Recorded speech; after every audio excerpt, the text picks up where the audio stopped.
CM Revanth Reddy ఇంటి గోడను కూల్చివేశారు అధికారులు. నాగర్ కర్నూలు జిల్లా కొండరెడ్డిపల్లిలో ఆయన ఇంటి ప్రహారీ గోడను అధికారులు నేలమట్టం చేశారు.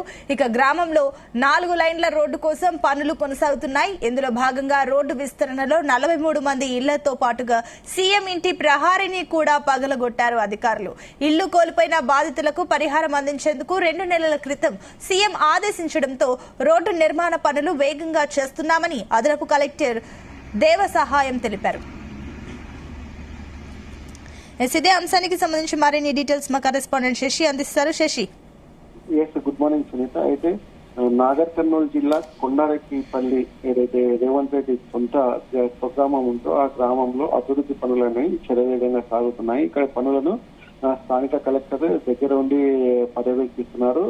అదేవిధంగా అదనపు కలెక్టర్ కూడా ప్రతిరోజు అక్కడే ఉండి ఏదైతే అభివృద్ధి పనులు ఉన్నాయో ఆ అభివృద్ధి పనులను స్వయంగా పరిశీలించి అధికారులకు తగిన ఆదేశాలు ఇస్తున్న పరిస్థితి ఉంది. ఈ నేపథ్యంలో కొండారెడ్డిపల్లిలో అండర్ డ్రైనేజ్, అదేవిధంగా విద్యుత్, అదేవిధంగా రోడ్డు మార్గము, ఇలా అనేక అభివృద్ధి కార్యక్రమాలు అయితే జరుగుతున్న పరిస్థితి ఉంది. ఈ నేపథ్యంలోనే కొండారెడ్డిపల్లిలో 4 వే లైన్లకు సంబంధించి రోడ్డు విస్తరణ పనులు కొనసాగుతున్నాయి. ఈ పనులలో భాగంగా ఊరిలో ఉన్న దాదాపుగా 40 నుంచి 50 మంది ఇల్లు అన్నవి తీసేయాల్సిన పరిస్థితి, కూల్చేయాల్సిన పరిస్థితి అయితే ఉంది. ఈ నేపథ్యంలో ఎవరైతే ఇల్లు కోల్పోతున్నారో వారికి తగిన నష్టపరిహారం కూడా ఇచ్చి పనులను వేగవంతం చేయాలని రేవంత్ రెడ్డి అధికారులను ఆదేశించడం జరిగింది. ఈ కూల్చివేత పనులలో భాగంగా కొండారెడ్డిపల్లిలో ఏదైతే సీఎం రేవంత్ రెడ్డికి సంబంధించిన ఇల్లు ఉంటుందో ఆ ఇంటికి సంబంధించిన ప్రహారీ గోడ కూడా కూల్చివేసిన పరిస్థితి అయితే ఉంది. ఈ నేపథ్యంలో ఈ విషయం స్థానికంగా హాట్ టాపిక్ గా మారింది. ఏదైతే ప్రస్తుతం ఉన్న తరుణంలో చిన్న గజం విషయంలో కూడా స్థానిక నాయకులు కావచ్చు, అదేవిధంగా ప్రజలు కావచ్చు, తమకు తెలిసిన వాళ్ళని చెప్పి అధికారులను భయపెట్టడం కానీ, అదేవిధంగా తాను బెదిరించడం కానీ, ఎమ్మెల్యేలతో ఫోన్లు చేయించి ఆపించడం, ఇలాంటి అనేక సందర్భాలను చూసినట్టు చెప్పుకోవచ్చు. అదేవిధంగా హైదరాబాద్ వచ్చిన తర్వాత అయితే అధికారులు హైదరాబాద్ ఎమ్మెల్యేలతోటి, అదేవిధంగా మినిస్టర్లతోటి ఇలా అనేక మందితో అధికారులకు ఫోన్ చేయించి తమ ఇంటికి సంబంధించిన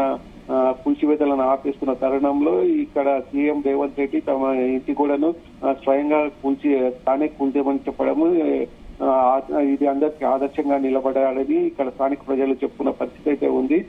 ఏది ఏమైనప్పటికీ సీఎం రేవంత్ రెడ్డి సీఎం అయిన తర్వాత ఇక్కడ కొండారెడ్డిపల్లిలో అభివృద్ధి పనులు అయితే వేగంగా కొనసాగుతున్నాయి. అదేవిధంగా తన సొంత ఇంటిని కూల్చమని చెప్పిన సీఎం రేవంత్ రెడ్డి ఇక్కడ అదేవిధంగా ఫామ్ హౌస్ లో కూర్చొని కాళేశ్వరం ప్రాజెక్టు సంబంధించిన డిజైన్ చేసిన కేసీఆర్ ఇక్కడ అంటూ కూడా ఇక్కడ స్థానిక ప్రజలు విమర్శలు చేస్తున్న పరిస్థితి అయితే ఉంది. ప్రస్తుతానికైతే ఇక్కడ కొండారెడ్డిపల్లిలో అభివృద్ధి పనులు అయితే వేగంగా కొనసాగుతున్న పరిస్థితి అయితే ఉంది. మరికొద్ది రోజులలో కొండారెడ్డిపల్లి ఆదర్శ గ్రామ పంచాయతీగా మారే అవకాశం కూడా కనిపిస్తున్న పరిస్థితి ఉంది Sunitha. Right, thank you Shashi.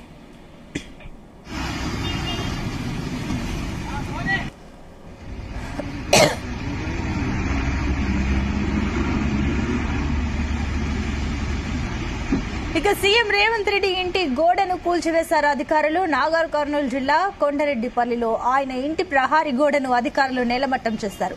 గ్రామంలో 4 లైన్ల రోడ్ల కోసం పనులు కొనసాగుతున్నాయి. ఇందులో భాగంగా రోడ్డు విస్తరణలో 43 మంది ఇళ్లతో పాటుగా సీఎం ఇంటి ప్రహారీని కూడా పగలగొట్టారు అధికారులు.